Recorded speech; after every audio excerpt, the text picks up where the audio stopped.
Welcome to Cinema Surprise, presented by the Penny Bloom Podcast, where every week we celebrate film, and one of us never knows what's coming next. Hello, everybody, and welcome back to Cinema Surprise. This week is Joseph's penultimate choice of Season 1, and quite the choice it was in The Passion of Joan of Arc. It was released originally on October 25th, 1928. It was co-written by Joseph Delteil and directed by the co-writer as well, Carl Theodore Dreyer. I'm Colton Robertson. I'm joined by Joseph George. What's up, homie? Oh, what up? Always a pleasure to be here. Oh, and it's always a pleasure to have you. And this is a fun one. This is a fun one because it is the oldest movie we've ever covered, and it is the only silent film we've ever covered. Mm-hmm. So give me a little insight. What drew you to The Passion of Joan of Arc? Well, I guess a silent movie I've never even thought of watching, really, until Babylon. It was actually this project that I guess I kind of got here. Maybe the thought has occurred to me before of like wanting to watch a silent film, but I guess to think of it and actually appreciate it for kind of what it is, Babylon is really what started this fire. And so it was just one of those movies in the ending sequence as well of Babylon, and just kind of wanting to check away at that slowly. It seems that those movies are pretty good. I started off with the OG Tron and had a whole revelation there. So yeah, kind of my first silent movie as well. Just kind of wanted to do it. Kind of weird, maybe we envisioned having a whole silent film project in the day to like kind of start with silent films or something. It is kind of just boom, here we go. We're here. We did have an idea like that at one point. I don't know if you recall when we were thinking about doing the sequel to the 52-year journey through film, and we were thinking about going all the way back to that. So we have, and we threw in some there. We have thrown in some there, but we're never going to execute on that project anytime soon. Anyway, maybe eventually, but we don't have any plans to do it. But yeah, we're finally, rectifying that. It's what could have been. We executed a little bit here. I love The Passion of Joan of Arc. I watched this for the first time last year. I can't remember what spurred it on. I just threw it on one day. I have the Criterion channel, so it's like it's a really nice streaming service that opens me up a little bit to like being like, oh, I'd never considered watching this before. Let's go ahead and check this out. And I threw it on over there, and that's kind of how it happened. And I adored it, man. I mean, it's beautiful photography, insane performance by Maria Falconetti, just an absolutely brilliant performance by Falconetti as Joan there. And the supporting roles there, the silent film acting is a lot different than the acting like it's a whole different game, and the expressionism and the over the topness, and this one's actually relatively toned down compared to a lot of silent films. It is pretty. They basically made a talkie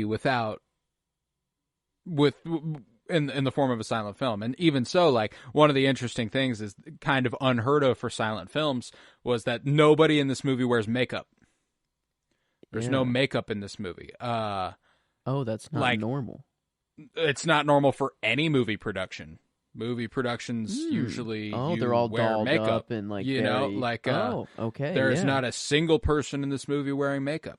There's a lot of stuff that not strictly groundbreaking, but just kind of interesting about the production of this movie. And the fact that we got such a great movie is kind of a miracle. I'm going to drop one of the craziest bombs of trivia for a movie of all time, especially the era and how difficult these sorts of things were. The original cut of this film was completely destroyed. and with no, like, it's because it was a reel of film. Mm-hmm.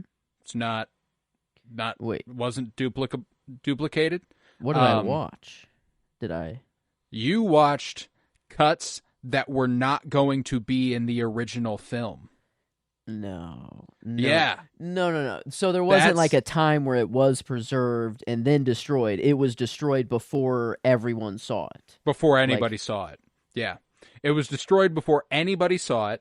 These are the outtakes? These are the deleted scenes that they cut together to be outtakes more accurately.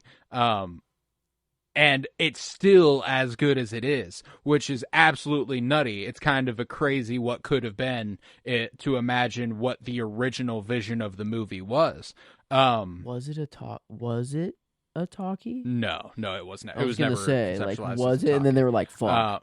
No. Shit. Never was. Okay. No, but in fact, another interesting piece of trivia, Greta Garbo, a massive actress at the time, transitioning from the silent era to the talkie era, her first role that American studio heads wanted her to play was Joan of Arc, and they wanted to do a talkie adaptation of this, and they wanted Carl Theodore Dreyer to direct it. Like, just go ahead and run it back, buddy. You did a really good job on The Passion of Joan there. Let's go ahead and do a talkie in America. Wow. And he refused because he did not want to do an American studio production. That's something he didn't want to do. So, yeah, just like there's a really fascinating and rich history with this movie. It was considered lost media for a very long time until it was found.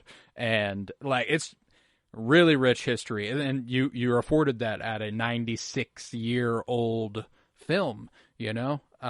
Wow. That's nuts. Man, because I kind of had the thought while watching the whole time of like, this is a silent film set, kind of like on Babylon, and it could be like as crazy as you know, it can. I don't know. It could be chaotic. Like there were flies a lot of the time. That flew into shots. Don't plan on that. Yeah. And I wonder if maybe that's just they were the outtakes, but I don't know. It seemed more. It felt more real. Yeah. Like I wonder if it worked for the movie. I wonder if it like kind if it works better. It made it feel more real. Like it made it just. It wasn't perfect. It wasn't the perfect cut. It was raw, no makeup. Like that. That wasn't, I guess, normal. So it's like it's less raw there, or it's more raw there. It's just wow, huh? Yeah, no. So like those shots where a fly does fly on Maria Falconetti's face, and she acts through it. You know, like she doesn't stop, like she'll swat at it, but she doesn't stop being in character or anything. Like I have to imagine that those were takes where they were like, well, ideally a fly doesn't fly on her face in this shot. You know, like that's and there was so one that landed right on the dude's mole. I mean, perfectly. And I thought that was just hilarious. And I'm like, they have to keep that one in. But now it was probably no. It probably was none of it was the original takes because they weren't actually no. Like, it's there is literally no original original. It was destroyed. Reel. Oh my god, that's so. Wow. And there was no ability to reshoot because the production for this film was an absolute nightmare. It took it's an hour and 20-minute film. It took a year and a half to make. What were they doing? They were in I have no fucking clue. 3 rooms and then they went outside. And the budget was like unreal for the time for the production design, which is hysterical because this movie is spent like 95% in close-up mode. No. I wonder if the OG cut is like so much grander, and like because that would make sense because that's what they wanted to shoot and wanted to have in the original movie, and they only had one shot of it and no outtakes of the other. I mean, well. They probably have outtakes of the cool shit, you know? I mean, ideally. No, and that's the other thing, too, is that, like, all it does is create an atmosphere, you know? It doesn't, like, because the production design is on display here. Every room they're in is very elegantly designed. It's built. It's not a place that exists. They designed this place.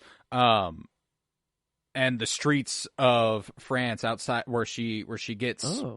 Where she gets burned at the stake. They built that. Wow. It's not like it's and that's why there's a lot of great shots of just like a plain white background, because they were just like, there's no buildings behind here because we didn't build them. Wow.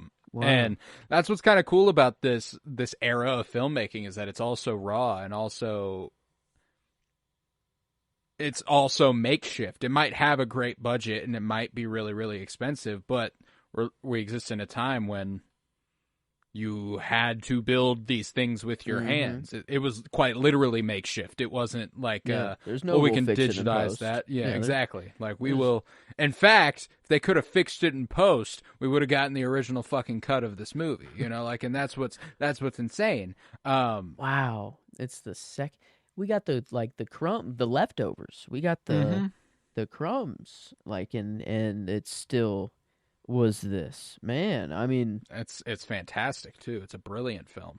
it's I wonder if it strengthened the movie, if the outtakes and it just played better for the story somehow.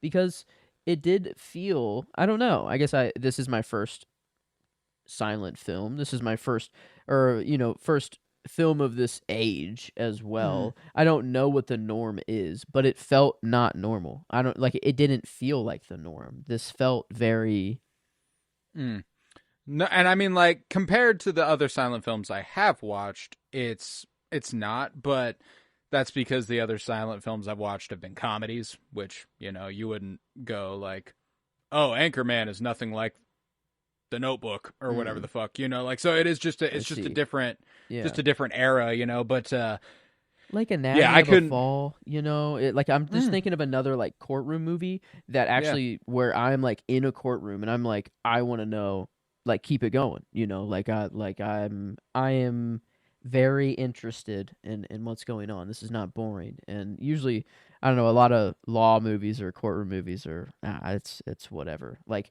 they usually don't spend the whole movie in the courtroom. It's usually all right, we're going to recess, and we're this is where all the character development happens. But most of it is, well, I guess they do, like, you know, often the other room or the torture chamber and stuff like that. But I feel like most of like it just feels so good every time she like kind of has a dunk or like a response that they're not expecting. You know, like they think they have the confession or the angle, and they think they're about to win, but then she's just like, nope.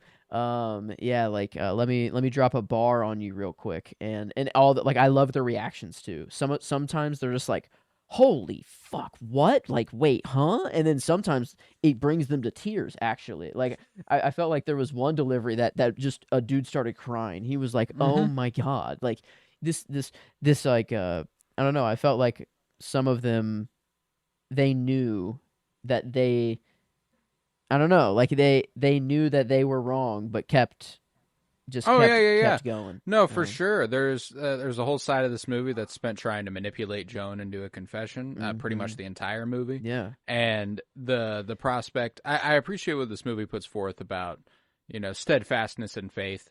You know, and the problems when faith and government overlap, and how that never works. Joan of Arc is a patron saint of France now. Wow. And was recognized as a patron saint of France in the early 1920s. Wow. So, like, damn. I mean, that's kind of, I guess that's how it happens, you know? Like, it just takes a person to do something so unhuman-like or have just such a story that is so grand. And I guess she is, you know, I don't know the full history still. I'm trying, you know, like, what was she accused of? Like, what is was it just hiding her, like, not, you know, hiding her identity and being a soldier? No. So what's kind of fucked up, in the like, she's basically on trial for being a woman. Ultimately is kind of how I perceive it. She claims to be divine, like, not divine, but she is a chosen one. She has a purpose that was bestowed unto her by God, and she was vocal about that. And amidst the 100 Years' War, she was sent to the army, reinvigorated their forces.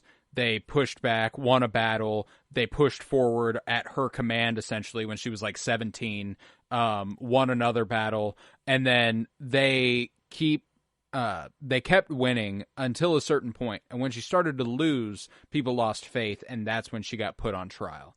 Damn. I had no idea. I had no clue.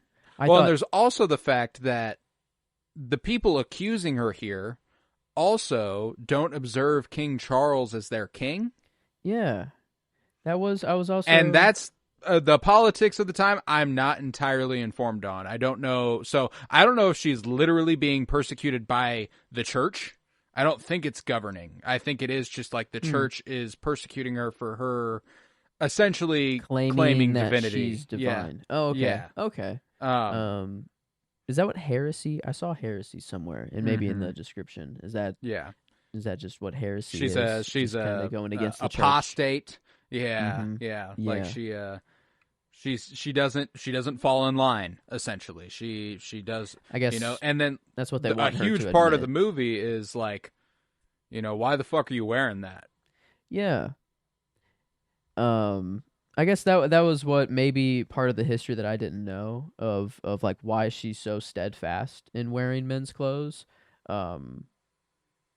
Is it just like her refusal to accept the norm? Is that just kind of where that's kind of how I take it within the from, context or? of the movie. I do not know in real life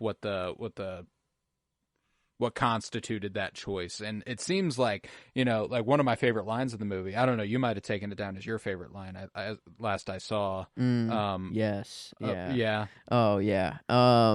It was hard to pick a line, I guess, here. It's different. But this one felt like the most like foreshadowy and most kind of like, I don't know. It felt nice. But she said, when the mission God gave me is finished, I will wear women's clothes again.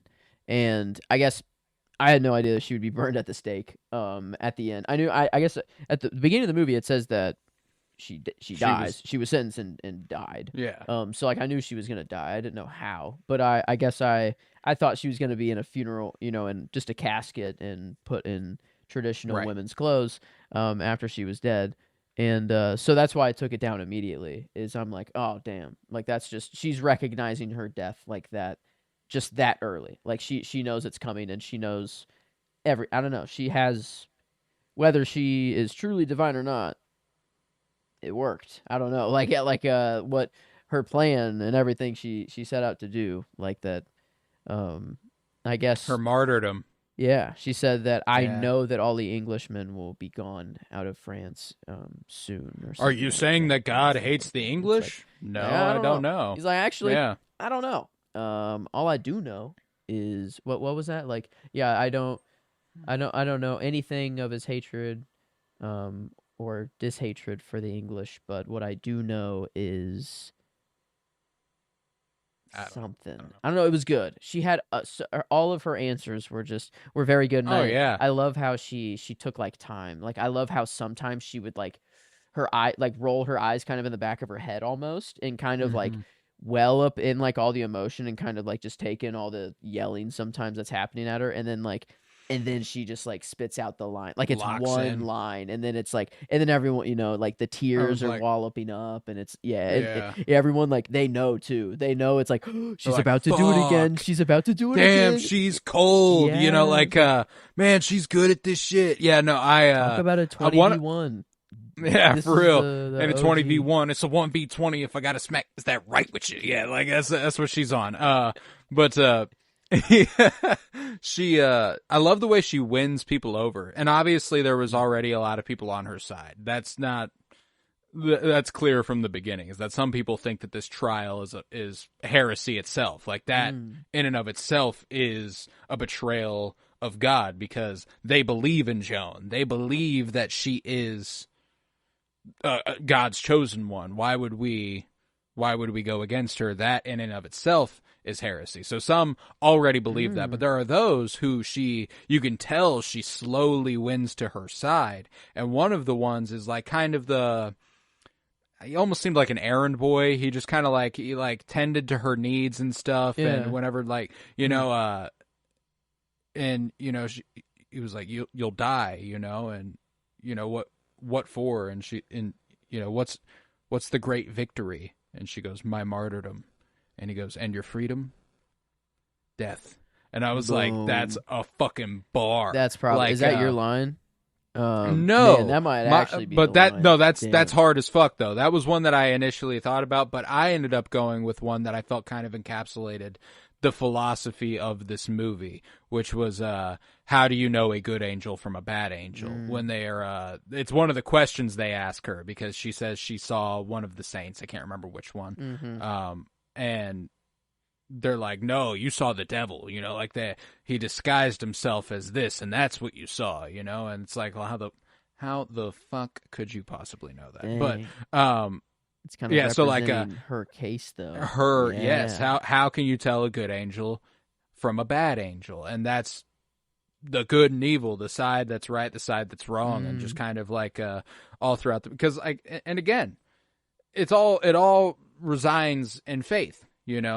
What makes Joan the hero of this movie is that she is the underdog, that she is steadfast in her faith and dies for God. At least in her eyes, she dies for God.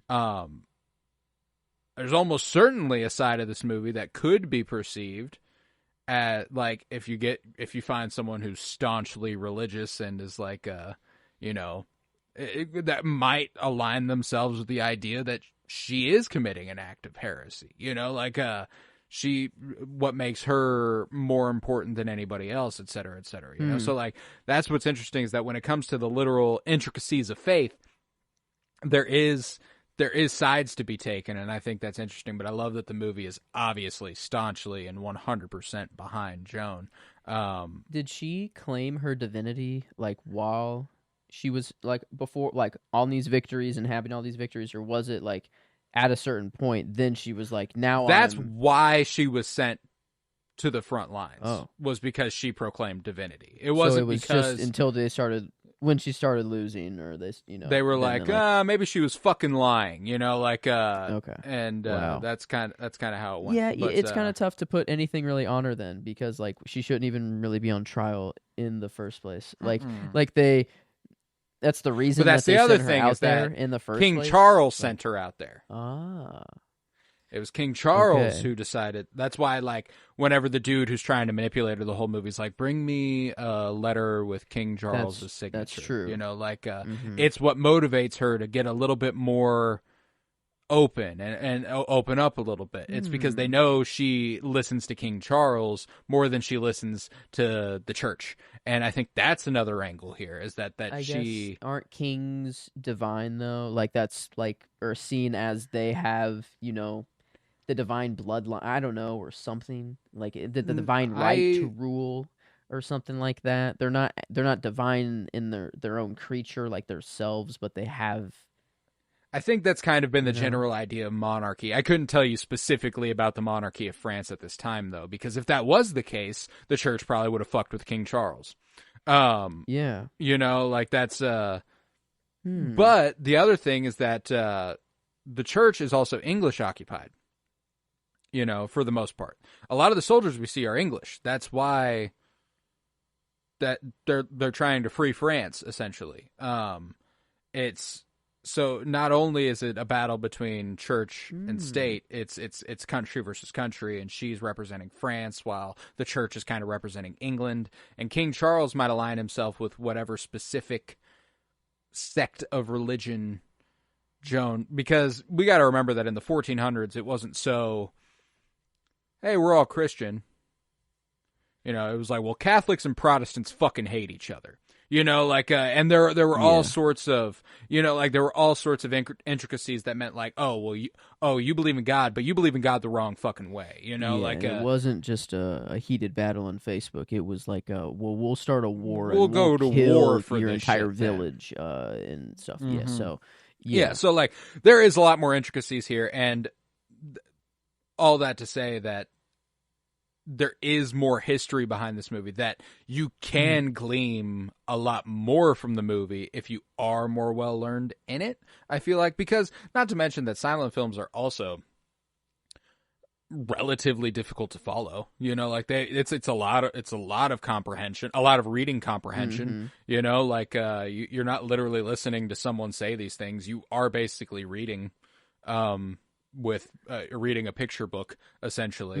Yeah, just and given the emotion, you know, from the just they give you the emotion, which is okay. That's what these words mean. You know, that's what's behind the words. And I love the editing in silent films too. Like they start speaking, they cut to what they're saying, and they cut back and they're finishing speaking. Yeah. I always like that. And the editing at several sequences in this movie is fucking incredible. Like the editing and the score and the performance from Falconetti in one scene is what gave it my favorite scene, and it's when they're trying to coerce her confession with the torture wheel, and the music's flaring, and she's getting scared, and the wheel's turning faster and faster, and they keep cutting back between all three of these things, and it's like, oh, dude, it was fucking riveting. Yeah, they tortured her. You know, I love how they're just like, well, we're not gonna show it, but it's heavily implied. You know, it's like, or is it just like she just passed out from? I think she passed out from the simply fear, from that. You think that's all it was, or like because I she's didn't also know. sick. I didn't know. They also make a point to say she's quite sickly. She's not doing well.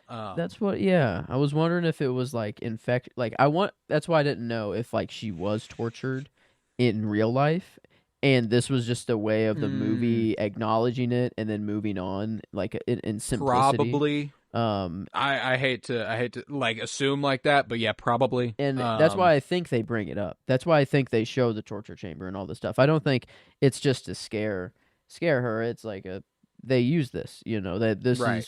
There is this a torture chamber in a courthouse or in a church.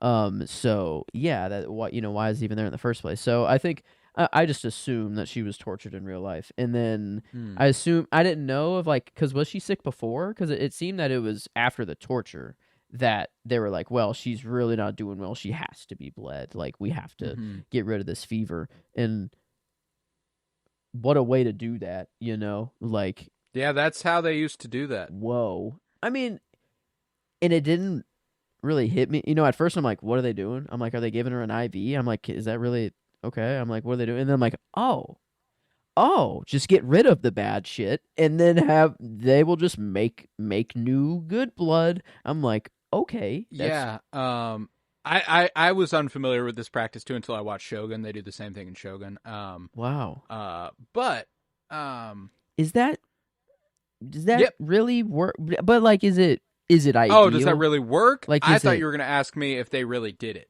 No, I feel like it probably really was done. I'm assuming it feels real. But like, is it ideal? You know, like, it makes sense. Like, if you have bad blood in you, get out. The bad blood out, you know. Yeah. But like, how do you know it's all just right in your arm? Like, is that? Yeah, I couldn't tell. Feels like I don't know. It doesn't feel like it's that simple. But like, but yeah, no, that's part of the trivia too. Is that they did this to somebody. This was like something they had to do on set. That was done to a person. They stuck a knife in their arm. I mean, it like looked you're watching someone bleed during that. I mean, I was gonna I don't know how they go around. They show you the person's arm. Yeah, because it looked a little bruised before. Like, it was like, this is the outtake. Oh my god, this is not the first time that they did it. Yeah, probably not the same. Not to the same person. Know. I it imagine was bruised. That specific. It was vein bruised, but it was like a into... knife. Dude, yeah, that thing was like, not a needle. That's why I'm like, it wouldn't, like, they'd had to have, I mean, like, it did take a year and a half to film, you know? Maybe they were like, we'll get back to that whenever you get healed up. Oh my god. Get ready to get bled again in 3 months. Oh my But it wasn't Joan. They did do it to somebody else's arm. It wasn't Maria Falconetti. It was some stunt double, if you will. No, like, regardless, it sucks. Yeah, like, regardless, it's like... Yeah, you know, Shogun has ways to do it differently modernly. But at the time, they were like, well, we want it to be authentic. Who's willing to get bled? Damn. I mean,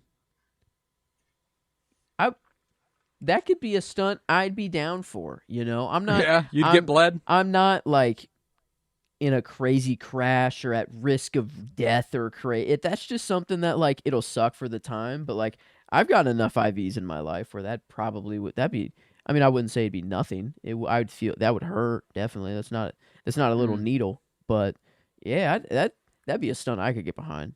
It's But like, yeah, go ahead, bleed me. fuck it. I mean, what a I'm the blood bag. You're you know. wow. That's crazy. I mean, I've never even thought of that as a thing before. Yeah, no, that's something they apparently did back like yeah, no. And like what's fucked up is that we're getting so stupid as a society again for some reason. I saw this like the other day that there's some sort of new medical trend that about like relieving head pain by pricking a hole in your forehead and just like bleeding. Um and like the community note on it was like, yeah, this isn't proven yet. You know, like don't do don't do do that. this. Yeah. Well, and it was like in a, you know, it was obviously not a doctor's office, but you know, somebody who's like practicing medicine, man, you know, like that sort of thing. So it's I like so we're devolving like overwhelmingly so. But wow. Hey, you never know. Maybe in hey, 500 years, we're all Tylenol's fucking fine, guys. I don't know. Maybe in 500 years, we're all bleeding from the forehead every morning. Yeah. You know, maybe. Got to get some acetaminophen. I don't know. No, just how do you even start that process? You know, how do you? What I do you, watched it. It was ugly. I don't even really want to describe it. Oh my god, is it not just like a little diabetes finger poker thing, or like it? Like it is mostly just, like that. I mean, like it's not a big hole, but it just sprays out of there. Do you walk around all day with just like a? No, you take your time. You sit over a bowl, you know, and you let it all pour out. No, and yeah, then... but I mean, like, isn't there a noticeable mark that will be left all day, like a scab just on your forehead? I think you got to get it bandaged. You know, like you'll have a bandage on your forehead for most of the day. You know, why the forehead? I mean, wow. I guess to headaches. I mean, it's head pain. Wow. Yeah, it's not like they're not doing it for other shit. It's for headaches. That's incredible. That's incredible. I mean, I don't even believe in it in the first place, but I'd be like, can we just do like the back of my head? Can we like where like, you know, not my forehead? I don't know, just or they're like, no, your brain stem's back there and this isn't proven by science yet. So, wow. But no, they really did that here. Yeah, I guess they they really carved here. into somebody's arm and let him bleed. And it's like knowing that it's a little graphic. It's a little graphic. Yeah, just stick a bowl there. I mean, they didn't even have the bowl ready. I mean, they let him. It was just no. They were like, oh shit. Yeah, you know, like at first I'm like, are they just gonna like what? I'm like, hold on, let her bleed. Yeah, I guess. I was like, no. Yeah, crazy. But it there.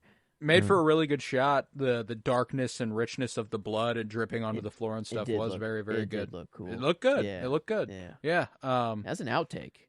Incredible. Yeah. Who knows what the first one looked good? How good the first one looked? You know. I feel like I'm gonna keep coming back to that. And there's also the idea that like maybe this wasn't a part of the original cut of the movie, but they had this as it was something that was rejected, and they were like, fuck it.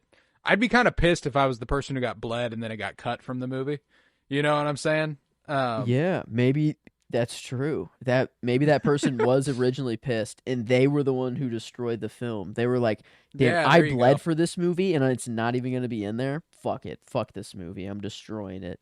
Boom. Now they're in there. They got their 15 seconds of fame, their arm, and their blood. Yeah. I mean, that is kind of blood's gnarly. Permanently on film, and that's what's interesting too. Is I say permanently, but this film was lost for a long time.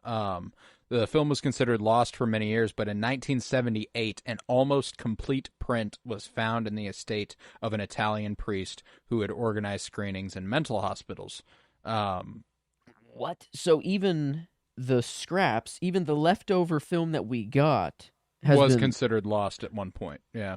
Oh my God! What is it? Is this movie too dangerous? Is this like, you know, they don't? Well, that's the thing, is that's not uncommon for silent film. There's a ton of lost media, like silent film. A lot of stuff got like destroyed by studios. Like that's. I guess that's why like the Criterion collection. That's why stuff like that's important. It's like, yeah, they. Wow. Yeah, and it was really cool to see it open up with that and be like, damn, it's that old. You know, like it is. they've been doing it for that long. That's really, I don't know. For some reason I thought it was just like, well, a company that started in like the 80s or 90s or something, but It then is. That's backlogged. a they refurbished it. They restored it. It was like, I mean, like, it's old film. They had to digitize it and all that. So like it is a relatively modern company. But then, I mean, didn't it? Oh, oh, so that was just a Max thing. That wasn't this movie. Like this movie wasn't actually No. like made or produced No, by no, the no, no, no, Criterion. no, no, Okay, no. okay. It was founded in the 80s. That was a good read by you. But Wow, yeah, no, it was like, it was refurbished and restored by Criterion and Janus Films. I And see. Okay, redistributed via them. I It was wondered. it's an early edition in the Criterion collection. They're like well into the thousands now, and this was like number 62 or something like that. Oh wow. Pretty Oh early. dang, that's probably high praise to be like one of the first. One of the Like first, to yeah. be in the first movies. That's pretty cool. But I wondered. I did see kind of some like facial glitches almost. Like I'm like I know there's not VFX here, but like they're kind of like a warp or kind of like There's a decent chance that there is. Like yeah, there it did was. have to be digitized. You know, you were watching it on a TV. It's not Oh, like I guess you true. got an original print that was Mm, projected onto something for you. You know, okay, so so like, there might have been some little digital doohickey going on. yeah, and like they do their best to, you know, maintain it as best as they can. But if stuff is, you know, Because I thought beyond if repair, they might. maybe on the film and they're when they're splicing it together, if like two shots just didn't really line up fully because it was an It's also outtake, and possible. then maybe Yeah. maybe it's just maybe that was it because I didn't know that this was an outtake to begin with. Hmm. I kind of saw those things and I'm like, huh, I wonder if that's my TV. I wonder if that's a HBO No, it was this thing. movie. It was the movie. Hmm. Yeah. No, and yeah, no, it's pretty I don't know. universally Yeah, it well liked. barely happened though. The things. I think like maybe twice or like maybe three times throughout the whole movie did I notice like a little thing. But man, I would have never guessed that this was a like the outtakes, that this was the like leftovers of the final film. That's crazy. Like cuz it does look so good. Like in man, I don't know how many times Joan was just crying, you know, and how I it never got old. It never got old just to see a tear fall down her face. Mm. And man, it made um like I would tear up with her commonly, but then man, like once it got to the end and like I don't know, I was like I was crying pretty good Yeah, no. at the Well, end because like there's her. also a revolutionary spirit to it, you know? Like, you do have the people rising up in the streets, but it's also not going well, you know? Like, it is, like, her Mm-mm. martyrdom did succeed, but it leads to Oh, catastrophe in the streets. It gets man. bad, you know? Yeah. I mean, whenever like I was already going. Like my shot is whenever they give her communion for the last time. She eats you know, the communion bread and then she opens her eyes and just like smiles at the sky. Like she just Mm, her eyes are on nothing but like the sky and she's but just like God. and Yeah. she is smiling. And I'm like, "Oh my God, that was just it was just a Yeah, mine beautiful came shot." from that scene too. Right after they give her the bread. There's a cross in the background, and Mm. she's like in the bottom corner of the screen, and she's, you know, she's praying, and it's just a Mm. really really good, Oh. satisfying shot. There's a lot of beautiful visuals in this movie, though. One of my favorites also was the skull that she sees that has Ah. maggots crawling through it when they're Mhm. digging up the pit. Yeah. And it flies out and lands, and then you see the Yeah. maggots crawling in its eye and stuff. Like, that was really good looking. Kind of I mean, a weird, not at all connected. I don't know, like a La Chimera. I don't know. We're just fresh off that, you know, its mm, last movie, but kind of like she had this kind of vision or kind of she went kind of somewhere else sometimes. It kind of mm. felt like and she was seeing things and it would cut to Well, the and we birds did, flying in the sky like La yeah. Chimera. I No, feel like literally I had the same thought. Yeah, actually no, and we hmm, discussed it during La Chimera that, you know, what he might be experiencing is a connection to the underworld, a connection to the beyond. But I even said specifically that some people call that feeling God, you know? Yeah. And there's a distinct possibility that that's what Joan is experiencing in those moments, that she is feeling God, that she is experiencing her faith on the to the full tilt, you know? And yeah, it's a beautiful movie, man. Absolutely gorgeous. And it is really simple. I love that it's, you know, they open the movie telling you that it's based off the minutes of the trial itself. Yeah. Very intricately taken. Got to imagine that a lot of the screenplay is pretty faithfully 1-to-1. Damn, if these were the actual words spoken, you know, it like at least in court, probably. Like I mean, it makes sense, and if such a legendary character, or not a character, person, this is a real person. That's crazy. I don't know. It is legendary. I mean, she's a saint now. That is, and it makes perfect sense. I mean, it's, man.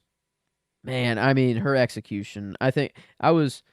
I hate picking like the end of a movie as my favorite scene, but oh man, I don't know. It was just the end was just so good, so well done. I'm already like kind of a mess whenever she's like accepting her fate and everything. But then when it shows the crowd and the other people starting to cry, I was like, oh my god. I'm like, fuck. You know, before it got bad, and then they just all started dying. Like it was just Vive la France! Yeah, no, that shit was like beautiful, yeah, beautiful, and devastating. No, it's a brilliant movie, man, and I found myself extremely moved in both viewings I've had of it now, and yeah, no, just a fantastic fucking movie with so much that is so thoroughly well done. And the fact that it is kind of a miracle that we even have it, A, in the first place, as the master print was destroyed, and this is all outtakes, and then B, it being considered lost media for a super long time and getting found in the 70s. And then not only that, but then eventually being restored and digitized for us to be able to watch it modernly. It is kind of a miracle to think about how movies last like that, you know? And it's a damn shame that stuff gets lost, that there were reels and reels and reels of film that studios burnt, essentially. man, you know, just that's burnt nuts. to the ground. Yeah, I'm just born with the internet and everything like that, so it's so easy to like keep a thing, you know, even if there's one copy of it. I don't know. Once it's on the internet, it is there kind of forever. And so, but to think of a time where one film reel, like if just dropped, I don't know, if while it's being transported somewhere, if it's just dropped and I don't know in what situation it takes to destroy a film reel, but like in a puddle outside with like some water, just destroy a film reel. I don't know. It feels like it could ruin parts of it, and that's just crazy that like part of a movie could be lost forever off by just some little accident. But Yep. and we got that movie, and it's still 60 what on the Criterion like list. That's 62. Yeah, they're like, we Yeah. need this one preserved. I mean, man, maybe they did it because of the shaky past of it. They're like, No, yeah, and that's what's devastating is Martin Scorsese's Film Foundation estimates 90% of movies made before 1929 are lost. 90%. 90%. 1894 to 1930. And the Library of Congress estimates that 75% are lost forever. Oh my God. Wow. Yeah, so, yeah, the largest cause of silent film loss was intentional destruction. Before the eras of home cinema and television and home video, films were considered to have little future value after their theatrical run because nobody could watch them at home. Oh, so it wasn't even like politically because they wanted to destroy it. No. It was just, well, get rid of the film. Like it's just taking up room. Like, yep. Wow. Silent films were perceived as worthless after the end of the silent era. Most of the early films did not survive because of wholesale junking by the studios. There was no thought of ever saving these films. They simply needed vault space, and the materials were expensive to house. I guess it's So like studios- VHS tapes, you know, whenever they became kind of obsolete, everyone's like, all right, well, just throw them away, you know, or just whatever. Now they're all fucking collector's items. Wow. If you have good VHS tapes of certain things, they're like so expensive. Really? Yeah. Yeah, Oh. like if you have original copies of like the original trilogy of Star Wars, Oh.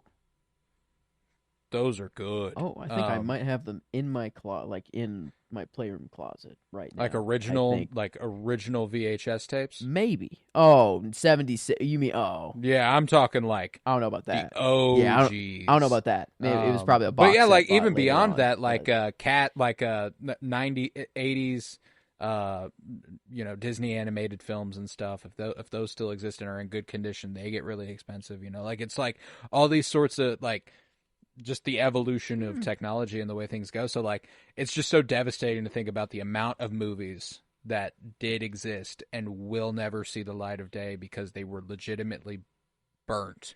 dang, that's nuts. And Mhm. this one, it's not, I guess, like that. But it was almost It's in not the made. It 10%. Yeah. almost, yeah, almost. We didn't get it, and luckily we did. Like it's crazy to think that a movie like this is not every movie's probably as good as this one, but like there's these No, in right. there.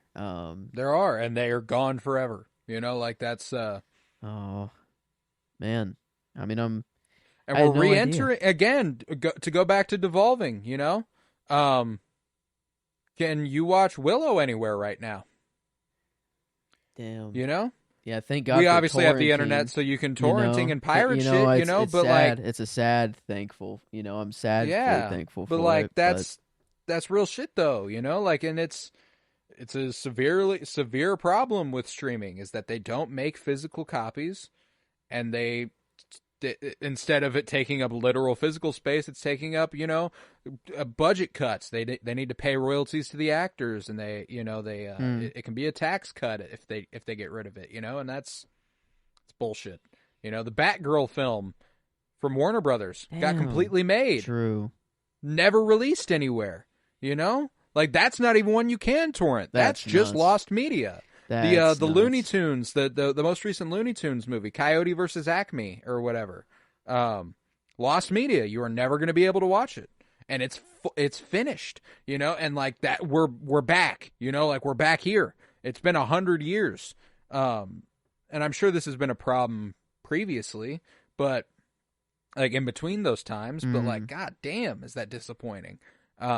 Yeah. That's why companies like Janus Films and the Criterion Collection and all that stuff are so important. Is the film preservationist. That's why physical media is important. Preserving film at all costs. Damn. Yeah, that's.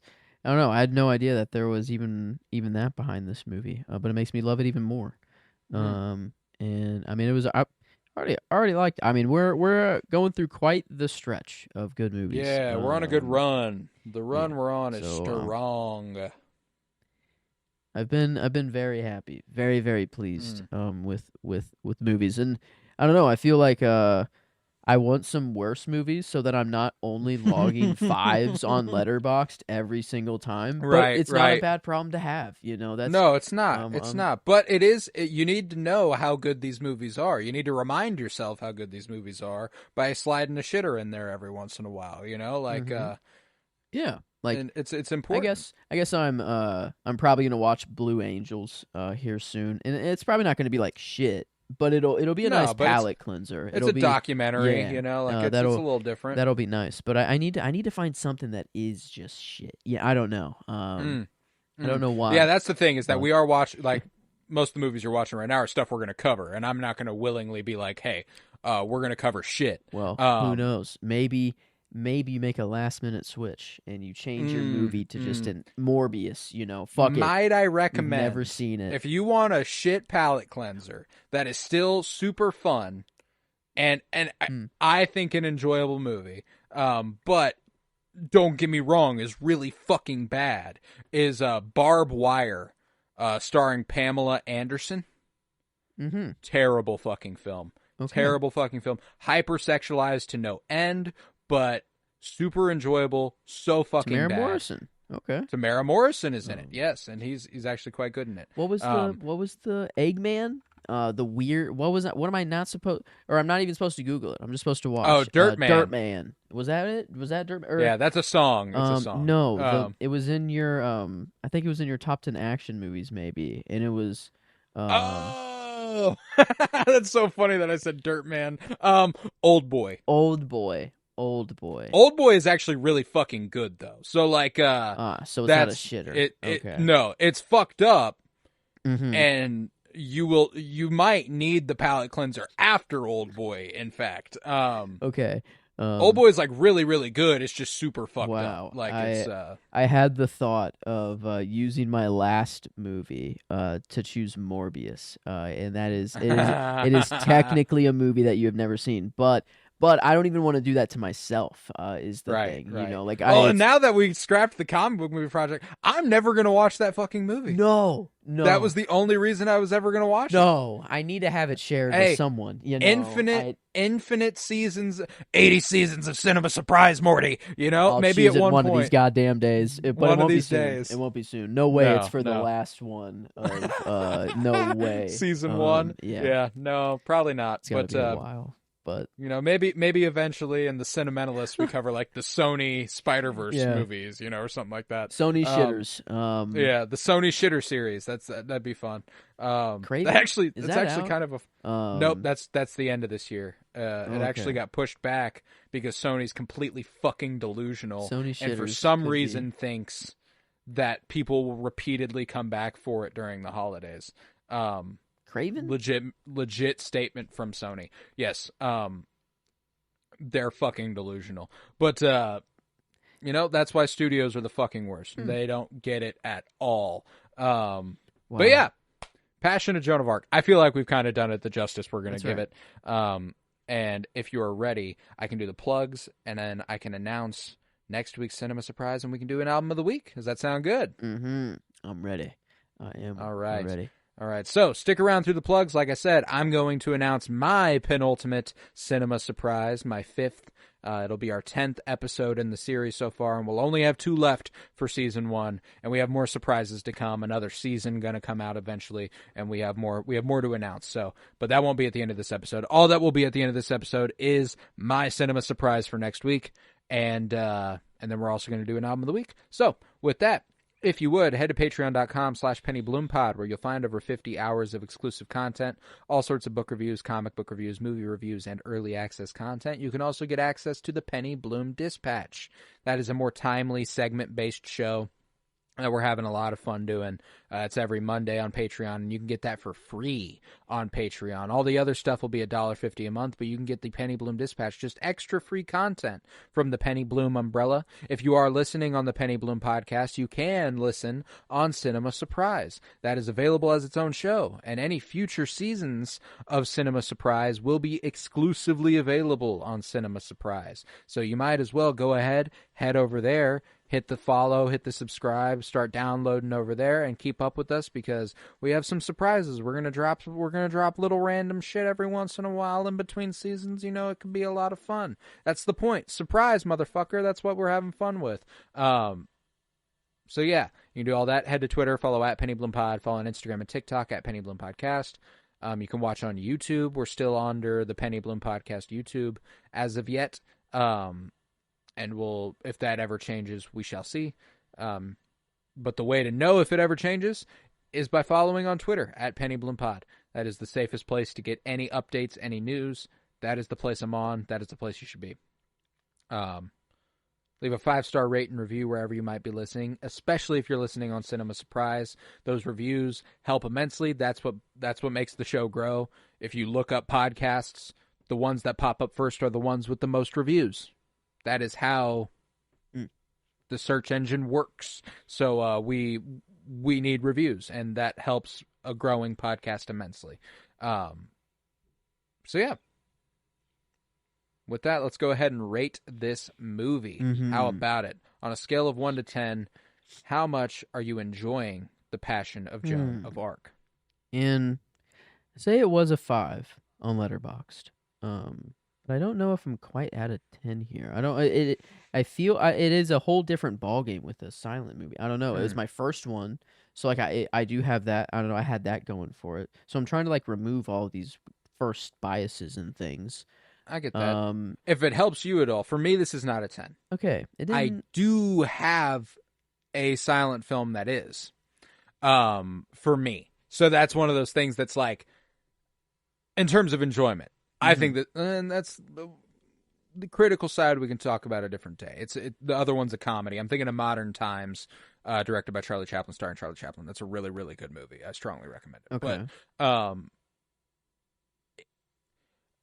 this movie on first watch was moving. The second viewing was very moving. And while it does get me to well, it doesn't get me to cry. I'm astounded by the craft of it, but I feel like there is a deeper resonance to be had in this movie if you are religious. Mm-hmm. I think that could really, really help. Yeah. And I'm not a particularly religious person. So like that is one of those things where like I do think there is a movie in here for someone who is deeply religious that could be moved to a different level and could find this to be one of their favorite. And this is one of my favorites of all time. It's in that, you know, that range, that 300 range. I don't know where in that range, but it's in the 300 there. So like, yeah, I would still go north of 9. I would still go 9.25, 9.5. Yeah, I mean on my list, I put it above. It's at 7 out of 9 currently right now. And that feels really low. But man, I don't know. I've We've really covered some good fucking yeah, movies. and it's So right that's it's right below Babylon. Babylon, and I do have Casablanca at 5, which is kind of crazy, but I it's definitely below those, but I do have it above Book of Eli for sure. But the only one that gave me pause was Love Lies Bleeding. right. And I was kind of going back and forth on which one I do put above. And man, I don't know. I'm actually kind of leaning towards putting Love Lies Bleeding above. But I don't know. My gut put it right below Babylon. Yeah, I think it would be at 7 for me as well. So like north of for me north of Book of Eli and Tron Legacy. Yeah. But Oh, and yeah, I've that is Tron should not be at 3. But it is. I mean, like no, that's it's your list. It's your yeah, favorites. putting it's it not, like, above La Chimera and Casablanca. Like I understand. I know that is I crazy. get it. Yeah, Um, no, I get what you're saying. Yeah. But yeah, I would have it at 7 out of 9 as well. A little bit of a different ranking for sure. But So, I think it's definitely in the like if it's an 8, it's an 8.75 or like an 8.5. right. But like I feel I'm like cool a with a 9, like a 9 if you're flat. cool with a 9. Yeah, I feel like that did feel kind of nice. Okay, yeah, so I'm 9 cool flat. with that. Okay, it's nice whenever we can agree. I guess here we do have it kind of built into if we have different ones, we can average them out. But Yeah, it's we've nice. kind of strayed away from that a little bit. We've gone back to being like, yeah, we agree on this, right? Okay, yeah. cool. And maybe it's just I easier think for the good ones, just the ones that are just the good ones. good Yeah, and just really good. But that's a good fucking movie, you know. So, critically, again, you have more silent movie in this era. This is my oldest one. It doesn't take knowing what silent films are to know this is a good fucking movie. Okay, it felt good. It felt actually, really good. this was also my first silent film. Oh, okay. It was at one point my first silent film. I did end up watching a couple others after, but when I did initially watch it, it was my first, if I recall correctly. I'll have to look a little, but I'm pretty sure. If not the second, like it's 1 or 2, because I've only watched like 4, maybe 5. So like it's not like I've watched a lot. I can count them in my head. So like, no, it's a damn good movie. By all accounts, I would not hesitate to call it narratively tighter, more consistently well performed, and better looking than a lot of movies we've covered so far. Like I wouldn't hesitate to throw it at maybe nines across the board. It kind of does feel nice. Let's see. Have we given anyone a 9 flat critically? Not quite. We haven't. Given 8.75. Babylon an like. 8.5, Cure 9.5, 8.75 Arrival 9.5, Last for La Chimera. I think that slots in pretty nicely. At a 9. No math needed there. I mean that would just 9. be That's a 90%. Which would just put it right below Arrival. So not quite Arrival, which I think I'm there. I mean, I have Arrival. I am as well. Arrival's at the top of my list. The enjoyment I got out of Arrival is a different breed compared to this movie. This movie is, again, I'm awed by the possibility of it. Just like there's a special feel. Yeah, there's a special feeling of watching a movie that existed 95 fucking years ago. You know, like it's not. And it's dramatized, obviously, to some points, but like the events, the fact that it's based on true events at all is crazy. Like, and that's I love a dramatizized history movie. Like I don't know, it's a movie I didn't know I needed or know that I loved, but it is I'm liking it more and more. Just history in general as well. So movies, this is I don't know, very very happy with my pick. I've never seen it. Well, I guess I technically watched like the first 10 minutes of it on vacation. But I'm glad that I committed to the full watch. And I am too. I'm too. Yeah, glad 90%. That I was able to talk about it too, and not just watch it. So yeah, I like Passion of Joan of Arc. That was a fun inclusion on this journey, on this list of surprises, and I'm so very excited for next week's surprise. So. Oh yeah, that's right. I picked a decade, didn't I? I don't know. You did it switch? You went. No, it didn't. I had a gut feeling. In fact, I was on a movie on Letterboxd when I text you. Pick between. I gave Joseph a list. I told him the 30s, 50s, 60s, 70s, 80s, or aughts. So he had 6 decades to choose from, and I was like, just pick one. You were like, do you want me to just like right now pick one? And I was like, 1 or 2. Like, just limit my options. I've got like 20 movies I'm thinking about right now. If you pick a decade or 2, it helps me like crazy. So you picked the 50s and the 80s. And it just so happened that on Letterboxd, I had a movie from the 50s open. It's where my gut took me actually a few weeks back when I was crafting my long-term list. I was like, I think I want this one eventually. I came back to it. I'm confident in it. It will be another Babylon movie. You get to check another off the list for you. No way. And in a similar vein, we're going with the transition from silent to the talkie era.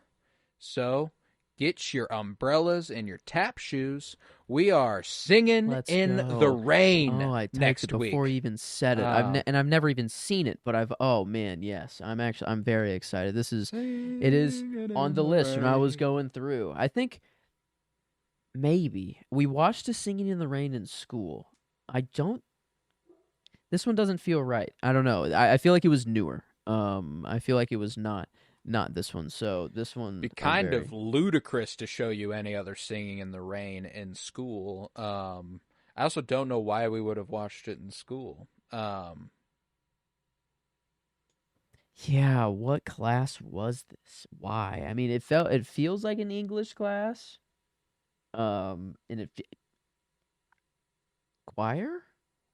Maybe this was middle school choir movie day, actually. Music. That's possible. Maybe. Maybe it was that. But this one, it doesn't feel like it was this old. It felt like it was like a newer version. I don't know. I feel like there's probably a stage production or something that was filmed or something, you know. There's documentaries about it and stuff. But anywho, I'm excited because I've watched it. I love it. I'm excited to officially show it to you if you don't strictly recall it. I adore Gene Kelly. Debbie Reynolds is the mother of Hollywood royalty and Carrie Fisher.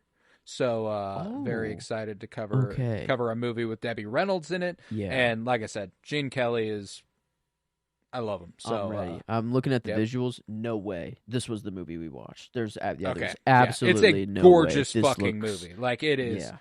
It is a gorgeous, I feel gorgeous film. Wasn't this what he like started to really cry on? Like, Yes, it's the movie he's watching whenever he starts to cry in Babylon. Okay, that's even better. Let's go. Okay, yeah. I love this little checklist. Thank you for letting me check. No problem. That wasn't my main motivation, but it was like, oh, that's cool. You get to cross one out as well. Little cherry on top. I wanted to get a musical in.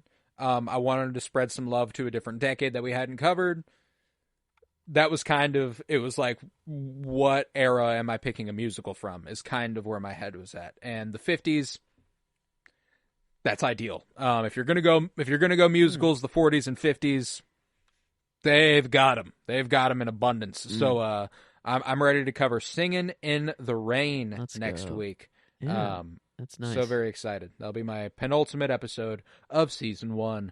But, yeah, with that, let's do an album of the week. Let's do an album of the week. What'd you have for me this week? Okay, so last week I was very older electronic type music, and I'm sticking with the electronic vein. I couldn't quite leave it, but I'm more modern now. I went back to Dan's collection, my sister's roommate, and he had a favorite, a large, many albums from Flying Lotus. Yeah. Okay, yeah. I didn't know. I wouldn't know if I've never heard of them before. But it seemed like one of his favorites. Up on Top as well. Like not just with the collection. That I don't know. These were apart.